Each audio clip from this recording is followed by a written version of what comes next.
میرے نبی علیہ السلام کا دور ہے، غزوہ حنین کی بات ہے۔ میرے امام ملفوظ شریف میں ارشاد فرماتے ہیں، بخاری مسلم شریف کے اندر بھی یہ حدیث موجود ہے، جامع ترمذی میں بھی موجود ہے، آقا کریم علیہ السلام غزوہ حنین میں مال غنیمت تقسیم کر رہے ہیں۔ حضرت امام مسلم کے الفاظ ہیں فجاء رجل قص اللحیہ مشرف الوجنتین۔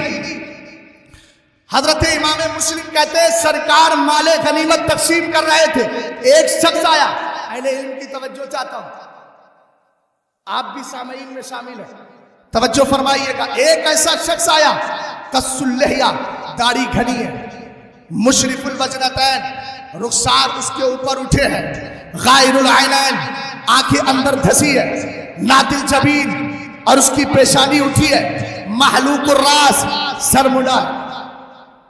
اس پر غور کیجیے گا، محلوق الراس والی علامت کو ذرا ذہن میں بٹھا لیجیے، پھر آپ کو میں بتاؤں گا۔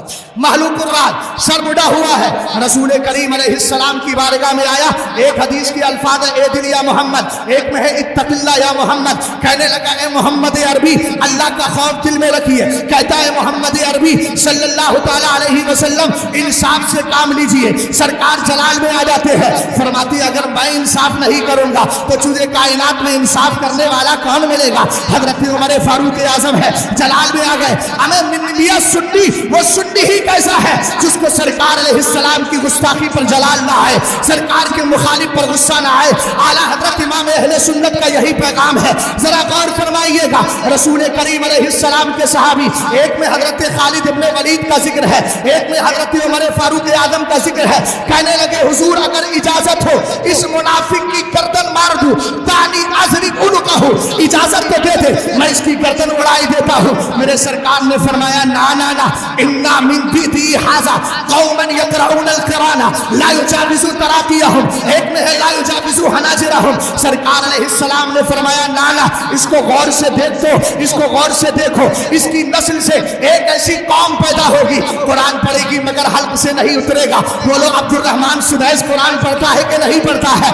اے وہابیوں کا قرآن دیکھو، ان کا لہجہ دیکھو، ان کا انداز دیکھو، دل اپنی طرف مائل کرنے والے ہوتے ہیں، لیکن حالات کیا ہے؟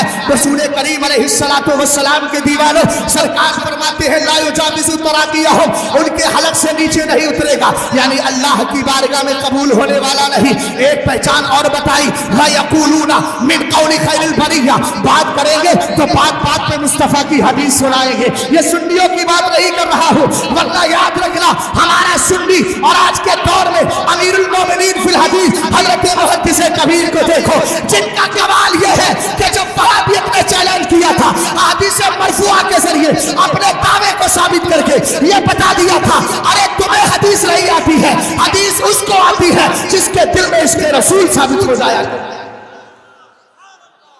یہ ان کے لیے جو پی ڈی ایف چلاتے ہیں، بات بات میں پی ڈی ایف ادھر سے ادھر، دو چار کو پکڑ لیا موبائل پہ پی ڈی ایف۔ ہمارا سنی بھی بہت باپ رے باپ حدیثیں سناتا ہے، حدیثاں سناتا ہے۔ ہم نے کہا بالکل غلط، یہ کہاں کی کہاں ٹھوک رہا ہے بتاؤں گا ابھی، توجہ ہے نا؟ رسول کریم علیہ السلام نے فرمایا فَيَقُولُونَ مِنْ قَوْلِ خَيْرِ الْبَرِيَّةِ، یہ بات کریں گے تو حدیث مصطفیٰ پیش کریں گے، یہ آسان ترجمہ کر دیا۔ اب آپ سوچیں گے حدیث پیش کرنے والا کامیاب ہوگا کہ ناکام؟ میرے نبی نے فرمایا یمرقون من الدین کما یمرق السهم من الرمیہ، اگرچہ بات بات پر قرآن کی آیت، بات بات پر حدیث مصطفیٰ، لیکن دین سے ایسے نکل جائیں گے جیسے تیر نشانے سے باہر نکل جاتا ہے۔ توجہ ہے؟ توجہ ہے نا؟ میرے نبی علیہ السلام کی یہ حدیث کیسے ثابت ہوتی ہے ذرا غور کیجئے گا۔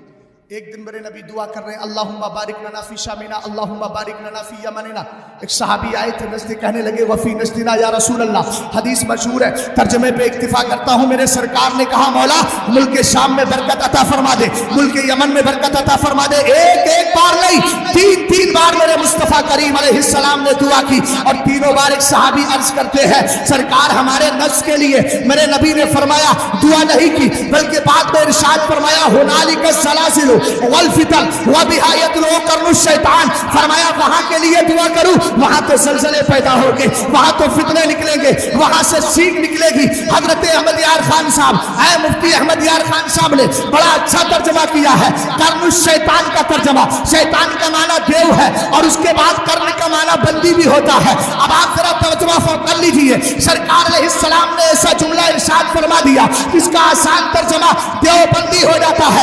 اضافت مقلوبی کر لیجئے نا میاں تو ترجمہ خود بخود درست ہو جائے گا. اضافت مقلوبی کا چلن ہے کہ نہیں؟ میرے نام کو دیکھ لے، شہزاد اصل میں کیا ہے؟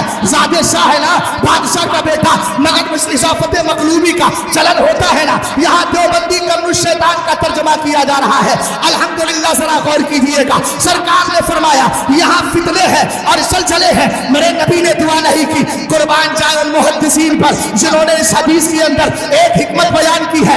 آخر سرکار ملک شام کے لیے دعا کیوں کر رہے ہیں؟ ملک یمن کے لیے دعا کیوں کر رہے ہیں؟ سرکار نے نشر کے لیے دعا کیوں نہیں کی؟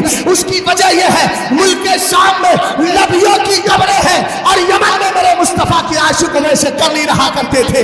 رسول کریم نے دعا کر کے زمانے والوں کو بتا دیا ہے دعا وہی اسی مقام کے لیے کی جاتی ہے جہاں اللہ والوں کی رہائش ہوا کرتی ہے. هنالك الزلازل والفتن، زلزلے اور فتنے پیدا ہوں گے. سلسلہ چلا آگے تک چلتا رہا. 1115 ہجری کے اندر سرکار نے فرمایا تھا شیطان کی سینگ نکلے گی. نشت کے اندر پیدا ہو گیا جس کا نام ریاض رکھ دیا. جب تک یہ دیوانے موجود ہیں نا تمہارے چہروں سے نقاب ہٹا کے تمہارا مکرو چہرہ دکھاتے رہیں گے. نام بدلنے سے کام تھوڑی بدل جائے گا. رسول کریم علیہ السلام نے فرمایا فتنے پیدا ہوں گے، زلزلے پیدا ہوں گے. ہو گیا زلزلہ پیدا. محمد ابن عبد الوہاب نجدی یہ پیدا ہوا.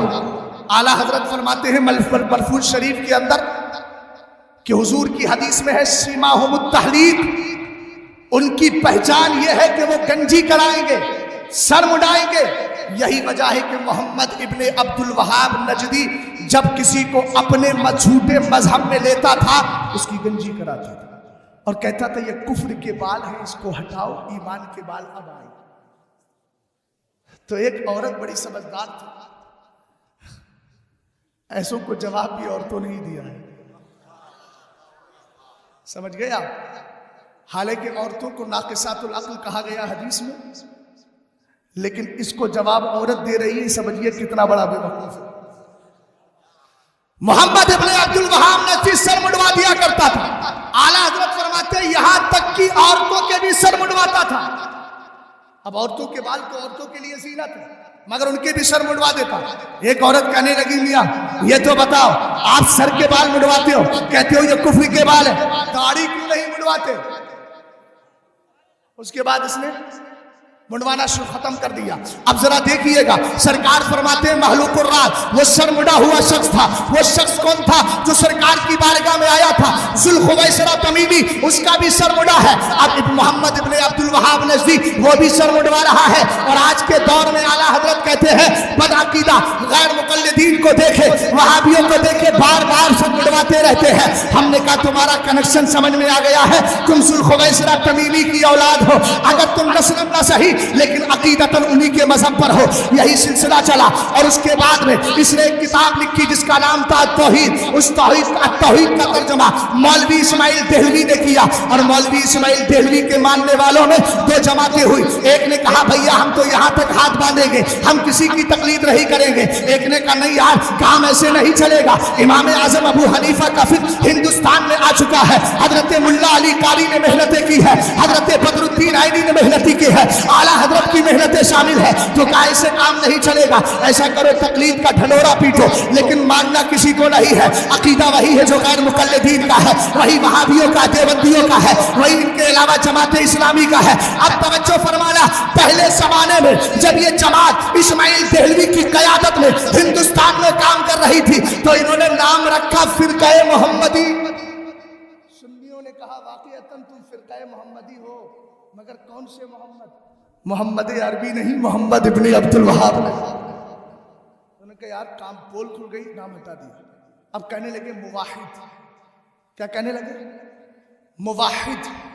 اور جب مواحد کہا تو حضرت مولانا جلال الدین رومی نے کہا اچھا تمہاری توحید کا بھانڈا پھوڑوں. ان کی مثال بتاؤں. حضرت مولانا جلال الدین رومی نے بڑی پیاری مثال دی ہے مثنوی شریف میں. ایک بھینگا تھا, ڈھیڑا. اب بھینگا آدمی کیا ہوتا ہے؟ احول جس کو عربی میں کہتے ہیں, وہ ایک کو دو دیکھتا. تو حضرت مولانا جلال الدین رومی کہتے ہیں اس کے استاد نے کہا بیٹا ایسا کرو, آئینہ لے کر کے آؤ, میں چہرہ دیکھنا چاہتا ہوں. قربان جاؤں اس آئینے پہ جس آئینے نے مصطفیٰ کے چہرے کو اپنے اندر محفوظ کر دیا. اٹھائیے تنویر الحلق فی امکان رؤیت النبی والملک, جس کا حوالہ اعلیٰ حضرت نے طرد الافائی عن حماحات النفر رفائی کے اندر دیا ہے. حضرت عبداللہ ابن عباس کہتے ہیں میں نے نبی کریم کو خواب میں دیکھا.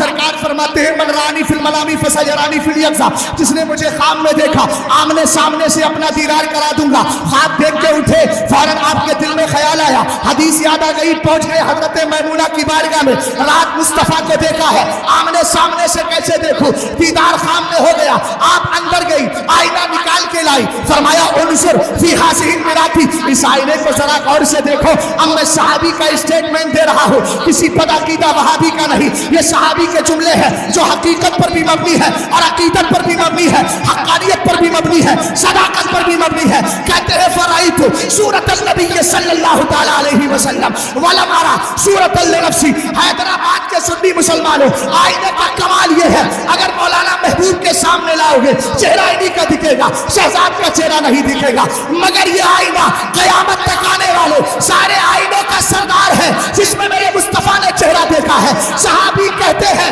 حضرت عبداللہ ابن عباس جب میں نے آئینے کو غور سے دیکھا میرے چہرے کا ایک بھی حصہ آئینے میں نظر نہیں آ رہا تھا, پورے آئینے میں مصطفیٰ کا جلوہ نظر آتا تھا. اور سنو, اس آئینے نے ذہن دیا تھا دو رنگی چھوڑو یک رنگی اختیار. چہرے یار کو کب دیکھا ہو لیکن دل میں بسا نہیں, اور ایسا بسایا قیامت تک کسی اور کا چہرہ نہیں دکھاؤں گا, جلوہ یار ہی. توجہ ہے.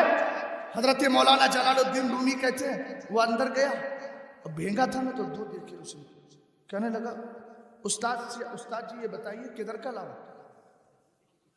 سنیے گا, وہ جلال میں آگے آئینہ تو ایک ہی ہے, خریدنے والا میں ہوں, مجھے پتا ہے نا میرے گھر میں کتنے آئینے ہیں. ایک آئینہ ہے, یہ دو کی بات کر رہا ہے. ایسا کر جلال میں آئے, پتھر اٹھا, ایک کو مار دو, دوسرا اٹھا لا. اب بھینگا آدمی تھا, پتھر اٹھایا, جیسے ہی مارا نا تو اسی پہ مار دیا جو حقیقت میں تھا. اب آئینہ ٹوٹ گیا. اب غور سے دیکھ رہا ہے تو کچھ نظر ہی نہیں. آئینہ ایک ہی تھا نا میاں.